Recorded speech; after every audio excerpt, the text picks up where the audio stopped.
Hey guys, Dr. Mitch Earlywine here. We're going to get into drugs in the nervous system, the physiological factors stuff. I don't want to turn psychology department into just a bad biology department. There's some key things to know and plenty of things that you really don't need to know from the chapter, and so I just want to clarify that as we go. The bottom line is this is important for understanding how drugs work in the body, and hey, that's really what contributes to subjective effects, acute effects, chronic effects. Let's keep an eye on all that as we go. So we're going to talk about just different forms of drug administration, a little bit on the half-life, just how you metabolize and get it out of your system. Want to go over the parts of the neuron, and then we're going to get into the major neurotransmitter systems. What I don't want you to drive yourself nuts, just we'll learn which one goes with which drug as we cover those relevant chapters. You don't need to memorize that stuff now. It tends to get overly simplified and stupid, and so I don't want to do it badly. I'm not going to do it well. I'm not going to do it at all. And we'll talk about parts of the brain, but again, you don't need to memorize very much of it. Save that stuff for psychopharmacology.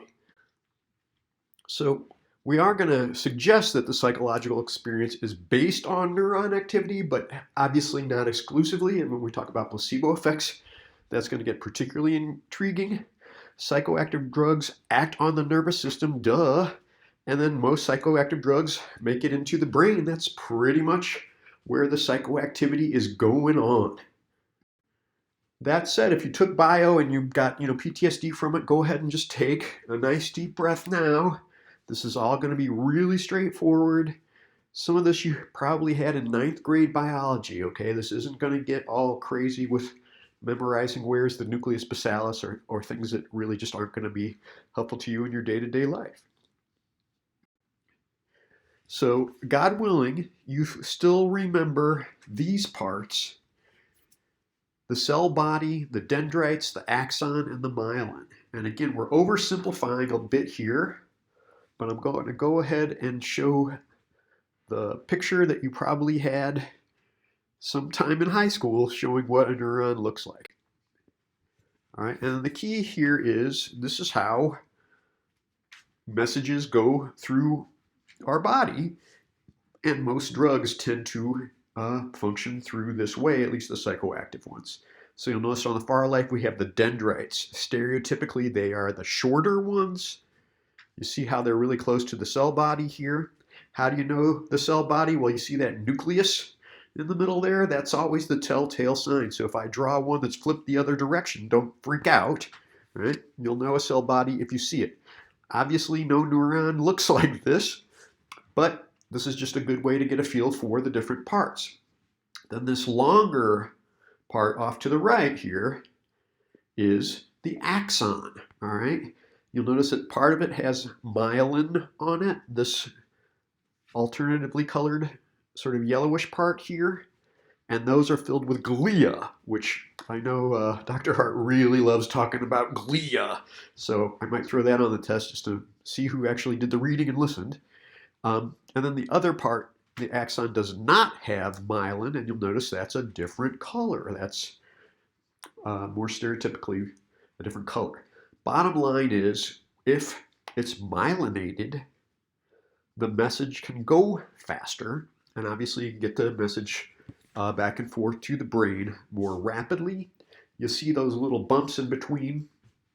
Sometimes the relevant ions can jump that way. And the key thing to remember is these are going to be involved with basically sodium, potassium, and some chloride ions. But again, you don't need to memorize all the pumping in and pumping out stuff. Just understand that generally we're going to have a message that's going to go across these locations. So the action potential essentially follows what's on the bottom here, the all or none law. A neuron either fires or it doesn't, okay? It's a lot like being pregnant, right? You can't have half a neuron fire. When more neurons fire, that gives you a stronger response, but one neuron can only either fire or not, and invariably, it's usually not firing in our models at least, and so that's the resting potential. It's got a certain amount of electrical charge, if you will, and then it depolarizes, meaning the ions switch location. Some go in and some go out, and that's literally the message. That's the message going across. So in a sense, each of your reactions is a product of a bunch of neurons depolarizing, right? And the action potential either fires or it doesn't. And that's how you know that nerve has fired. Different ones use different neurotransmitters, and we'll get into that. But the cool part is also that they communicate to each other in that synaptic gap. And we'll get into that right now. All right. The synapse is where all the action is happening. This is how a message goes from one nerve to its neighbor, right? Now, why did we evolve this way? Well, there's lots of cool conjecture about it, but basically this was an adaptive way to develop, or a divine creator made us this way, because this way we can have multiple inputs to different nerves, and we can have much more complex interactions among nerves this way. And really, this is how our brains have become just so utterly amazing, in that you can have different combinations of neurons firing to create different subjective effects, experiences, etc. And these all are going to add up and then essentially create a brain wave and things along those lines. All right. So take your time with this, and let's just kind of take this stuff in, okay? What we have here is sort of a close-up of one nerve right next to another. And at the end of the axon, we have what's called the axon terminal, just like a terminal at a train station or something like that, right? This is where it ends. And at the end, you'll notice they have these vesicles. And the vesicles contain the neurotransmitter, right? Now, your nerve has to make these and definitely wants to conserve these valuable neurotransmitter molecules because, hey, we got to make them. And how eco-friendly, huh? The bottom line is the neural impulse is going to go down the axon here. It's going to make a seminal vesicle travel right to the membrane right near the gap. It's going to release that neurotransmitter into that synaptic gap and go to the next neuron, often at the dendrite. And on that, you'll see, hey, there are all these receptors that are shaped in a special way so that they respond to that neurotransmitter and then start a neural impulse in that second nerve, right? So you have a presynaptic neuron and a postsynaptic neuron. And essentially, the message goes across by the vesicles moving to the membrane, releasing the neurotransmitter into that synaptic gap, and getting the other one to fire. Now, obviously, you don't just let these hang out in there and waste them. The presynaptic neuron is going to draw as much of that neurotransmitter back in and use it for another message down the line. And this is often how all the psychoactive drugs work, somewhere in this location.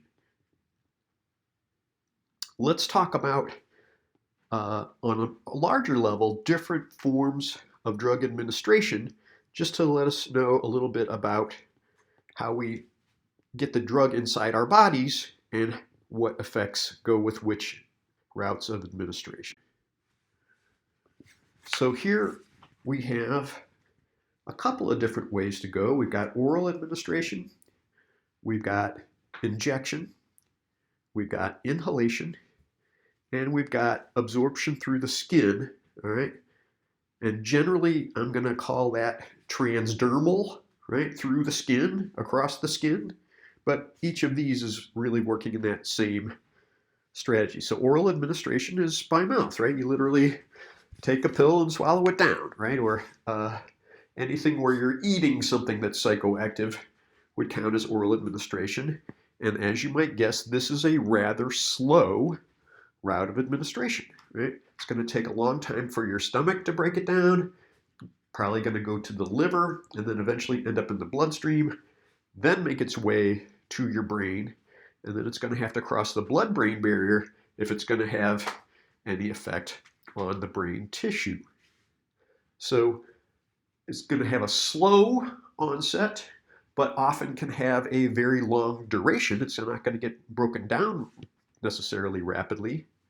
And if you think about, say, eating a THC edible, right, eating a brownie, this is how people tend to fool themselves. They eat one, wait a half an hour, think, oh, I didn't feel anything yet, even though it hasn't had the chance to make its way to the brain, and then they inadvertently eat two more, and then they're really sorry.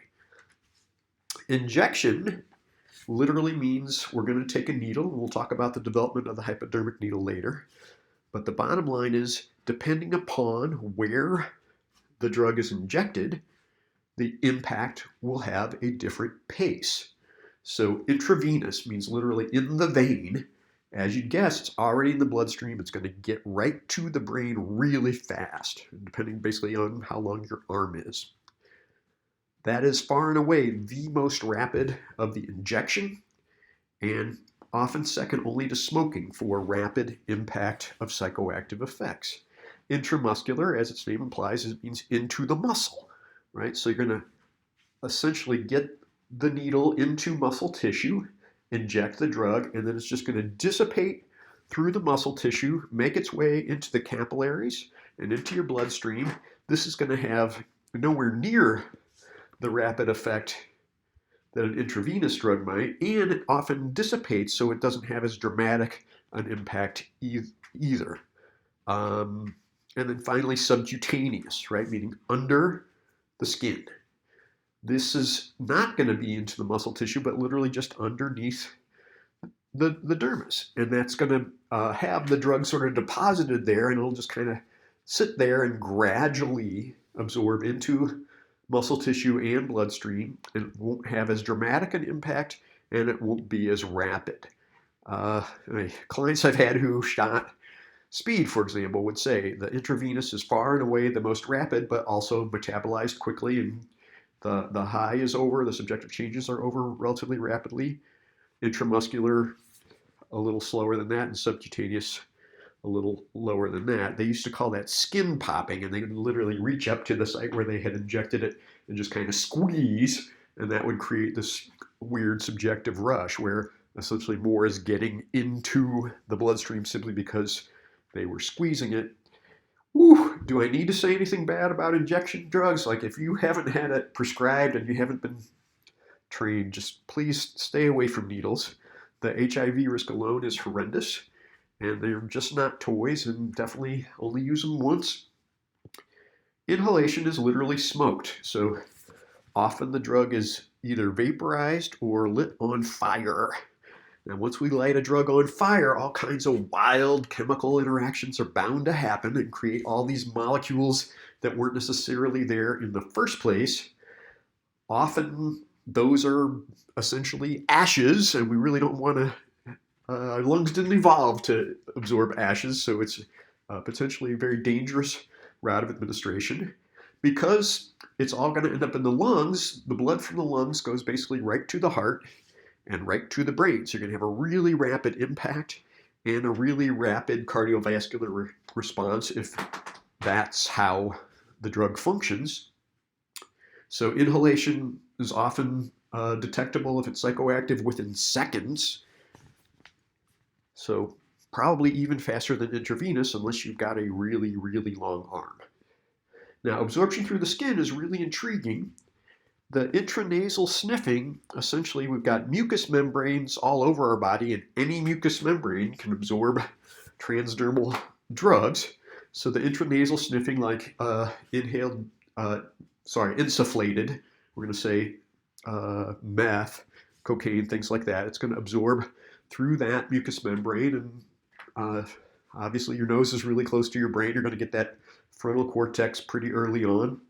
It's not as fast as inhalation, and sometimes not as fast as injection, depending upon the drug. Sublingual absorption, sublingual literally under the tongue, right?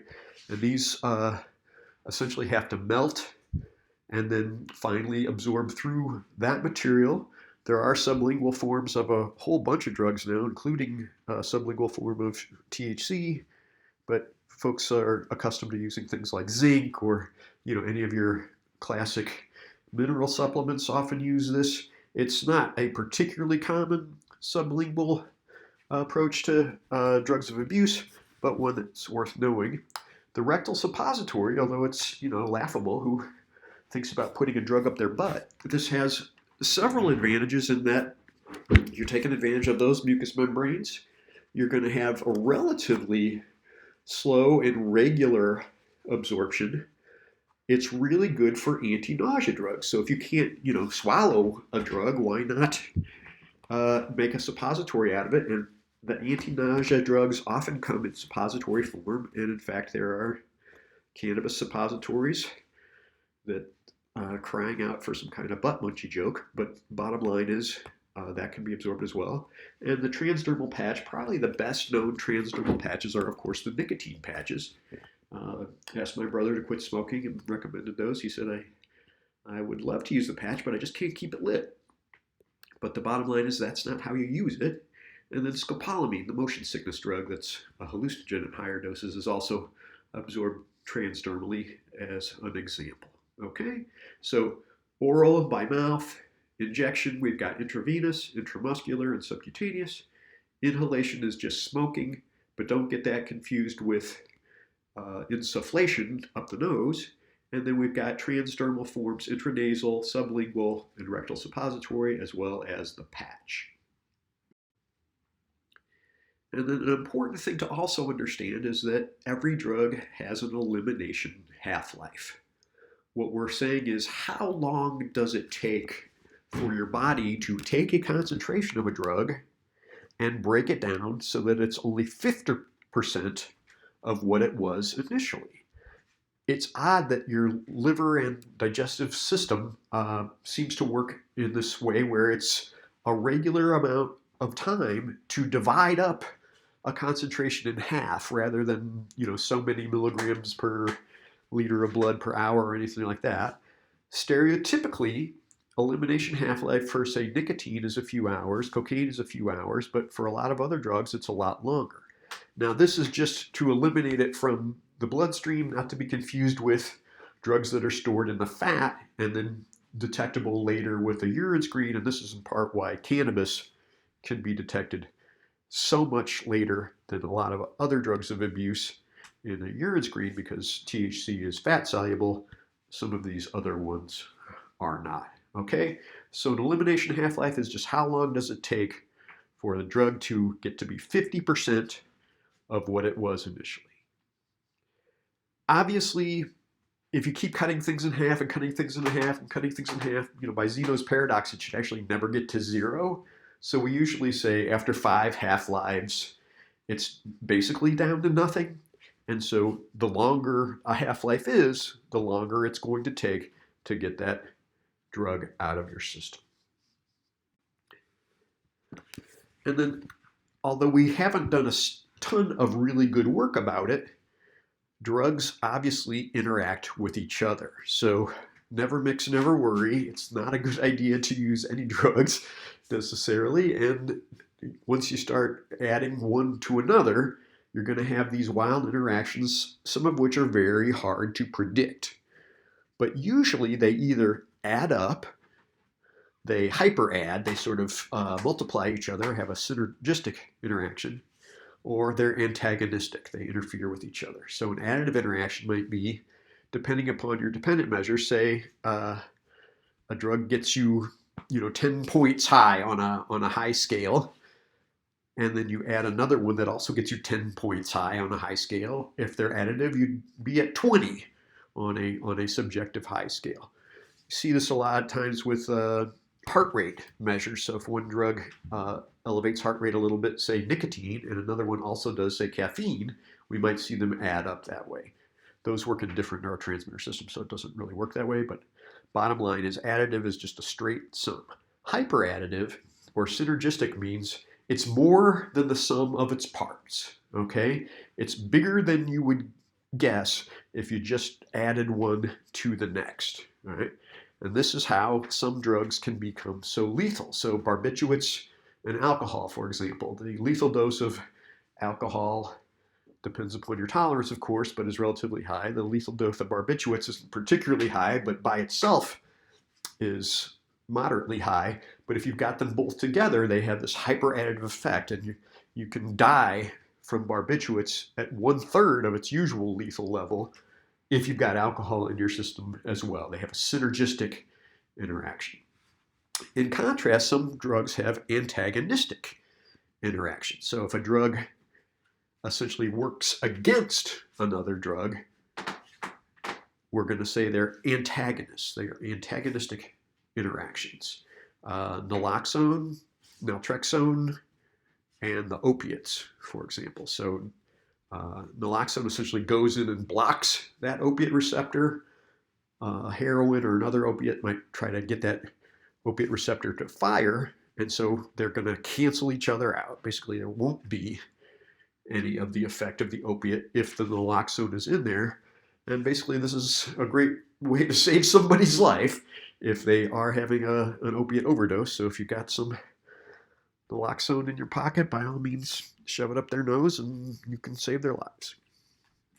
Now, these are all acute interactions, meaning administered very near each other in time, if not simultaneously.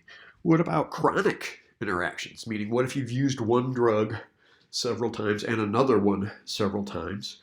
Well, we do see cross tolerance in the sense that if you develop tolerance to one drug that happens to work in one neurotransmitter system, another drug that works in that neurotransmitter system often will show tolerance too. So, my alcoholics at the VA, I have a guy who would drink a fifth a day, which to me just sounds impossible.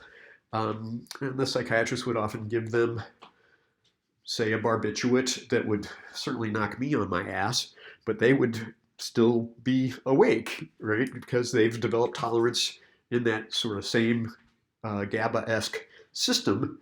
And so they would show cross tolerance to the barbiturates simply because of their alcohol tolerance. So if you've become tolerant to one drug and it applies in another, we say cross tolerance. Now, some folks use the expression cross dependence. I find this just stupid. How can you be dependent on a drug you've never used? But truth be told, if you were dependent on one opiate, you would, of course, also be dependent on another opiate. I guess that's what they mean when they made up the word. I think it was just academics playing around. All right, so these are the different types of interactions. You can imagine how I might ask a question on this. Let's take a look. All right, so if drug A makes you 10 high and drug B gives you 5 high, but A plus B makes it a subjective rating of high of 20, which one would this be? Well, is it antagonistic? Well, no, they're not working against each other. Is it additive? Well, no, because 10 plus 5 is only 15. So it must be C, synergistic or hyperadditive, right? So if it's more than the sum of its parts, we say it's synergistic or hyperadditive. This is looking like a good place to take a break. I will pick it up here on the next video. Thanks so much for riding along.